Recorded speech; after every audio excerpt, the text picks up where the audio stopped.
ఇప్పుడు పరిపాలన అయితే కొద్దిగా పర్లా జగన్ గారిది. ఏంటంటే కొంత నీళ్ళు గొంతుకి మంచినీళ్ళు అన్ని సౌకర్యాలు ఉన్నాయి.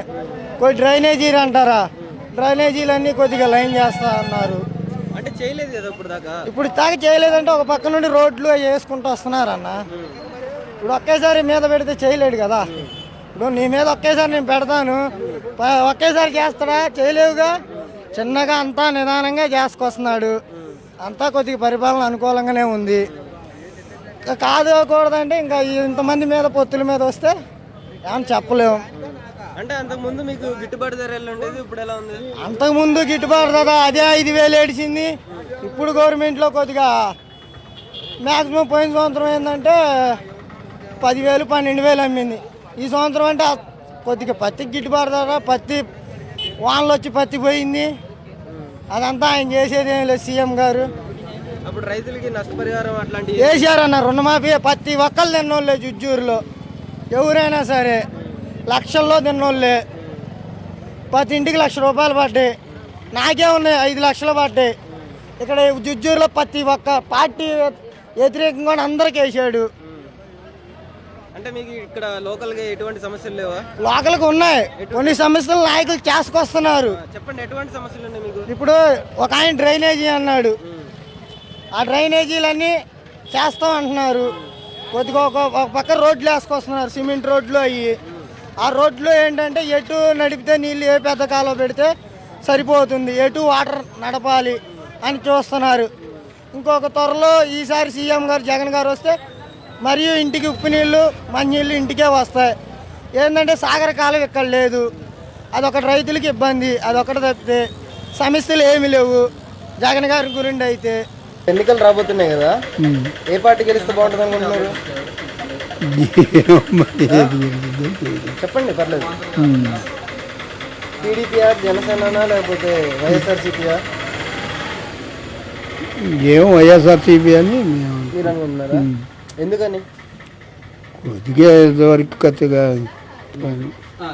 అంటే వాళ్ళు స్కీమ్లు పెడుతున్నారని చెప్పేసి డబ్బు సహాయం వస్తుందా? ఇప్పుడు మీకు పొలాలు ఉన్నాయా? మీకు పొలం ఉందా? ఉంది. ఇప్పుడు వ్యవసాయం చేస్తున్నారు మీరు? ఏ పంట చేస్తారు మీరు? పత్తి వేస్తాను, మాగానే. అంటే ఇప్పుడు పత్తికి గిట్టుబాటు ధర వస్తుందా మీకు? ఈడేం పెద్దగా పండలేదు, బాగా రాలే. గిట్టుబాటు ధర కూడా పెద్ద ఏం పండలేదు. అంటే గిట్టుబాటు ధరలు వస్తున్నాయా? సరిపోతుంది, అట్లా సరిపోతుంది, అట్లా నెట్టుకుంటూ వెళ్ళిపోతున్నారు అంతే. అంటే ఇప్పుడు పొలానికి సరిపడి నీళ్ళు మాకు స్కీమ్ ఒకటి ఉంది. స్కీమ్ ఉందా? వస్తున్నాయా నీళ్ళు? ఆడించుకుంటున్నాయి. వస్తున్నాయా? ఇప్పుడు మీకు పెన్షన్లు కానివ్వండి ఏమైనా పడుతున్నాయా మీకు? పెన్షన్ పడుతుందా? ఎంత పడుతుంది? నాకు 3,000 పడుతుంది. కరెక్ట్ డేట్కి పడుతున్నాయా? ఎలక్షన్స్ లో ఏ పార్టీ గెలిస్తే బాగుంటుంది అనుకుంటున్నారు? వైఎస్ఆర్ గెలిస్తేనే బాగుంటుంది. ఎందుకని? ఎందుకంటే అన్ని పథకాలు ఇస్తున్నాం. అంటే పథకాల కోసం గెలిపిద్దాం అనుకుంటున్నారు మీరు? మరి మానవుడికి కావాల్సింది కడుపులోకి అన్నం, కట్టుకోవడానికి బట్ట, ఉండటానికి ఇల్లు, ఇవన్నీ ఆయన చదువుతున్నాం.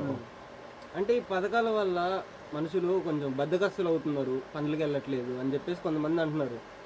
పొయ్యోడు నువ్వు ₹1,00,000 ఇచ్చినా పనికి పోతాడు పొయ్యోడు. పానోడు ₹1,00,000 వాడి దగ్గర పెట్టినా వాడు తాకుండా కూర్చుంటాడు. అలా అవుతుందంట. అంటే ఇప్పుడు ఊర్లో అన్ని కష్టపడి పని చేయాలి అనుకో. ఇప్పుడు నేను ఉన్నానండి, నాకు 60 సంవత్సరాలు. ఎవడు పెడతాడని నేను తాడికి నుంచి ఇక్కడికి వచ్చి సరుకులు తీసుకుపోయి కొట్టు అమ్ముకుంటున్నా, పువ్వు గడుపుకుంటున్నా. ₹1,00,000 ఉండి ఆ వ్యాపారం చేయాలా, లేకపోయినా చేయాలి. అంటే ఇప్పుడు రైతులకి కనీస ధరలు కానివ్వండి, పత్తి పండించే వాళ్ళకి అట్లాంటివి రావట్లేదని చెప్పేసి అంటున్నారు. వాస్తవమేనా? రైతులకు ధరలు లేని ఇప్పుడు కులిపోయిన బియ్యం వడ్లెట్టుకుంటుండో, మరి అప్పటికప్పుడు స్పాట్ మళ్ళా కాటా పెట్టి డబ్బులు ఇస్తున్నారు. అంటే అది కనీస ధర కూడా ఉండట్లేదంట కదా, నష్టపోతున్నారంట రైతులు. రైతు నష్టపోతే అప్పటికప్పుడు నీకు యార్డులు ఎట్టుకుంటున్నారు. యార్డులు కాడ కాటాలు వేసి పొలం తిరిగి ముక్కిని పోయిన గింజ కూడా మిగలకుండా కొంటుండే ఇప్పుడు. అంటే ఇప్పుడు మీ ఊర్లో అన్ని బాగున్నాయా? త్రాగునీరు కానివ్వండి, డ్రైనేజ్ సిస్టమ్, రోడ్లు అన్ని బాగున్నాయండి? మా తాడికి మండి మాది అన్నీ బాగున్నాయి. ఒక గోగరాజపల్లి నుంచి మా ఊరు పోవడానికి రోడ్డు అధ్వానంగా ఉంది. అంటే ఇంకా ఎటువంటి అభివృద్ధి కార్యక్రమాలు చేస్తే బాగుంటుంది అనుకుంటున్నారు మీరు?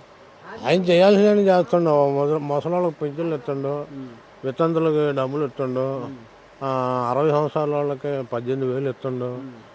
మరి ఇళ్ళ బిల్లులు మాకు తాడిగంలో 15 ఇల్లు కట్టినాం, ఎమర్జెన్సీగా చెక్క పెట్టడం బిల్లు అవుతున్నాయి. అంటే ఇప్పుడు యువతకు వచ్చేసి జాబులు లేవు అని చెప్పేసి వాళ్ళు వేరే రాష్ట్రాలు వెళ్ళి పని చేసుకుంటున్నారు, ఇక్కడ పుట్టిన ఊరిలో ఉండట్లేదు అని చెప్పేసి అంటున్నారు. ఇప్పుడు పల్లెటూరు ఇది జమ్మారం తాడిగం ఉందండి, ఇక్కడ కొన్ని కంపెనీలు లేవు.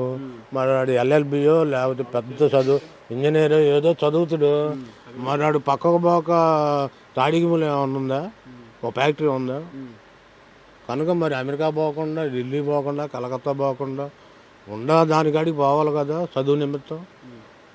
వలస పోతుండని అట్లా ఎందుకు అనుకోవాలి, చదువు నిమిత్తం పోతుండవు.